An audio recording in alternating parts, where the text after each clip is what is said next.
the latest edition of the New Age Business Briefings, brought to you by the SABC. And today we're looking at the mining sector. At about 9 o'clock onwards, the Minister of Mines is going to be chatting about the burning issue right out now at the moment in the mining sector, jobs being retrenched. In fact, if you read the papers today, you're going to get an article where you'll see the Department of Mineral Resources has withdrawn the mining license of Glencore's Optimum Colliery, saying that they cannot afford to keep this mine running, and there's 1,500 people employed in this company that stand to lose their jobs. So is taking their licenses away the way to go? And is there a business case actually for, you can't run at a loss. It's not a charity, it's not an NGO. Is there a business case? Well, let's go to the floor at the moment, because we have somebody who understands running mining houses, and this is the CFO at Oak Bay Resources, which mines gold and uranium, Trevor Scott. He's on table number 3. If we could get a microphone to him. Trevor, thank you very much for joining us. From a businessman's perspective, Glencore said, look, we can't do this anymore. We've got a huge electricity bill with Eskom, so that's just one aspect of running the business.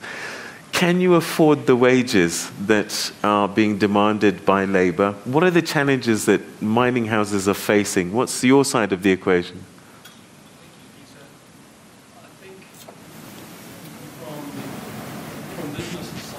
Some of the major challenges that that are being faced presently, it's a simple scenario of a high cost environment coupled with a low commodity price environment. So what we're facing is a situation where it's actually very difficult to produce at a profit. As one of the guests indicated, we're reaching the end of the commodity super cycle. It's ended, it's over. Commodity prices are returning back to their long-term means, and we've got to find a way to bring our costs down. And I think it's a simple challenge that business is facing. Is labour an easy way out? Because you see it across other industries where when costs need to be cut, one of the first things that they do is they cut their labour force. Peter, labour cost is one of several issues I think that's facing the mining industry. It's certainly the most well-publicised, that's for sure. You've got the rising costs and availability of electricity. You've got general inflationary pressures.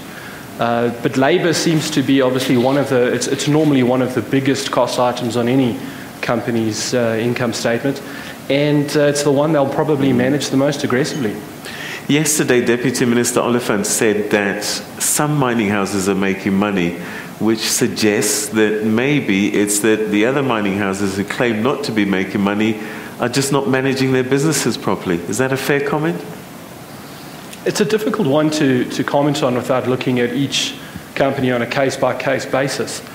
What is interesting is that some of the major mining companies, their overseas operations are profitable, but their South African operations are not. And I think that's something that needs to be explored.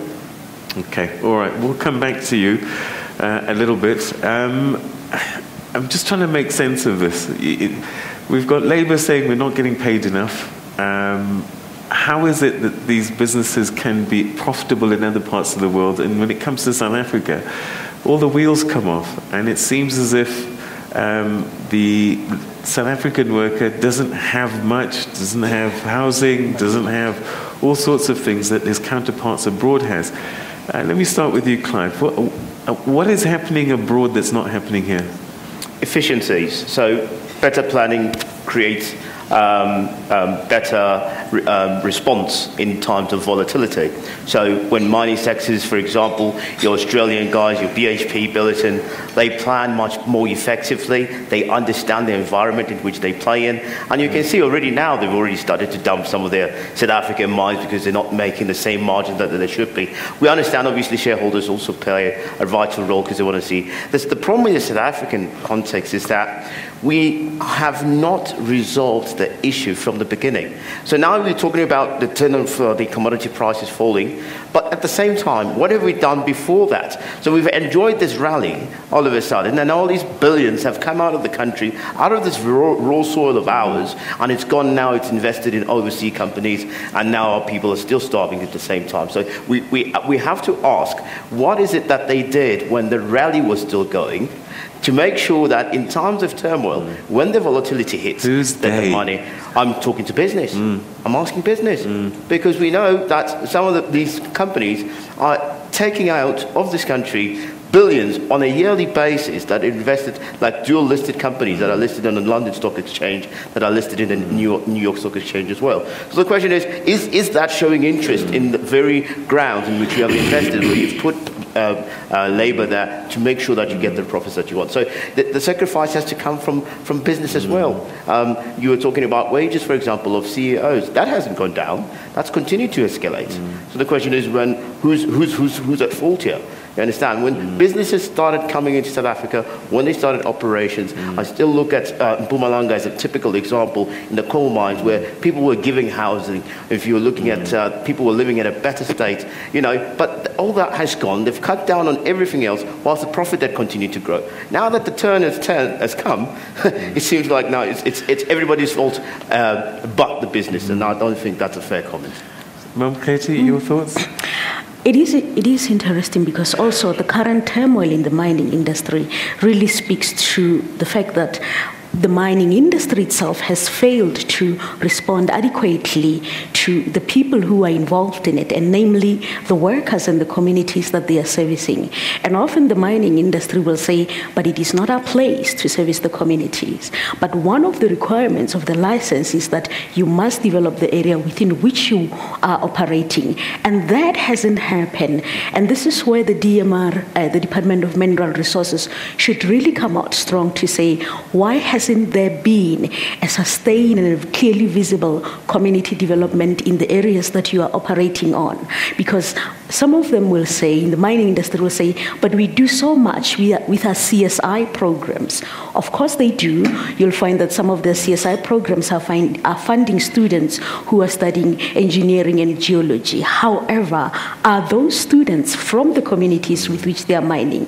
What is happening in the immediate communities that they are mining? And that has been the challenge with South Africa, that communities are feeling aggrieved and the workers are feeling aggrieved. You have seen it with the Marikana incidents, where people from the community are saying, we do not get employed, but labor sending countries and provinces employ the people.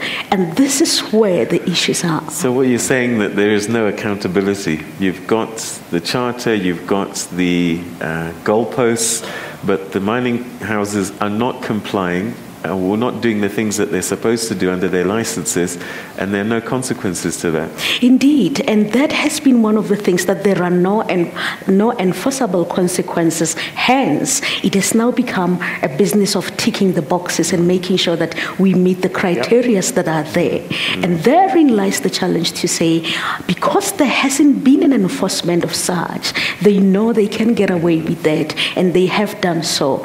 And we will need our policy to be clear on that, because even now when it is written down and it is there in the mining charter and the requirements for their licenses, it is still not attended to. Therefore, who is responsible for making sure that they must enforce? Must government sit with a stick behind the mining company to say implement it? Or should the mining companies outright know that we must improve the communities that we are working on? After all, they do the opposite in other countries. Deputy President, let me come to you. When we do have these wage negotiations, the mining houses will present their financial statements and they'll say, listen, this is how much we're getting, fees, earnings, sales, and then the cost of sales. This is how much it's costing, and this is what the wage bill is. If we give you what you want, we will not be making money, and we will have to let people go. Is there an understanding from labor and the unions that this could be a scenario? Well, it always becomes a problem when such information is given during the negotiation process.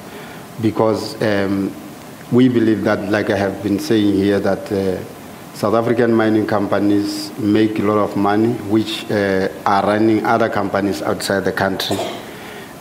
We believe that at any given time, we have to get information of what is happening about business profit and so on.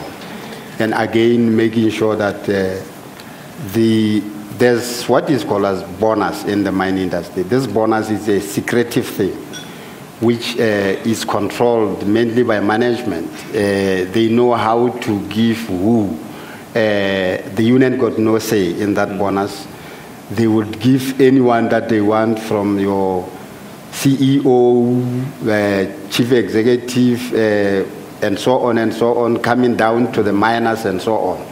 It's a kind of a budget that is secretive. So there are a lot of secretive things that are happening in terms of finances in the mine.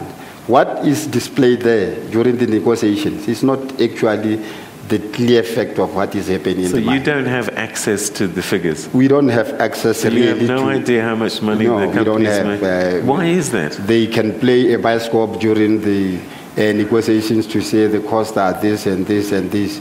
But when you ask them, then the mine captain has get this bonus, the manager has get this bonus, and so on.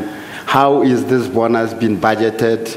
You don't have the right to have that information. So unless this secretive of how the finances are being distributed in the mining house, we don't have clear information. Right. Very quick comment. Yeah. I mean, these figures are public knowledge, aren't they? Yeah, they should be. But here's the problem: is how do you say that my staff members are not trained? They don't know these things. It's because there's lack of financial literacy. And whose responsibility is that? So if you want to have better negotiations, it's your responsibility to teach your employees to know how to read financial statements, how to know that the balance sheet, and to understand the content of how the business works, so that they can buy into it. It will be much easier to go into the negotiation table once you have labor understanding the consequences of actually not having enough money, or the commodity prices falling. What does that mean to an ordinary miner? And they should be able to understand that. Okay, I'm going to ask Labour that, because maybe it's their own responsibility to educate themselves. We'll get an answer to that after this break. Stay with us.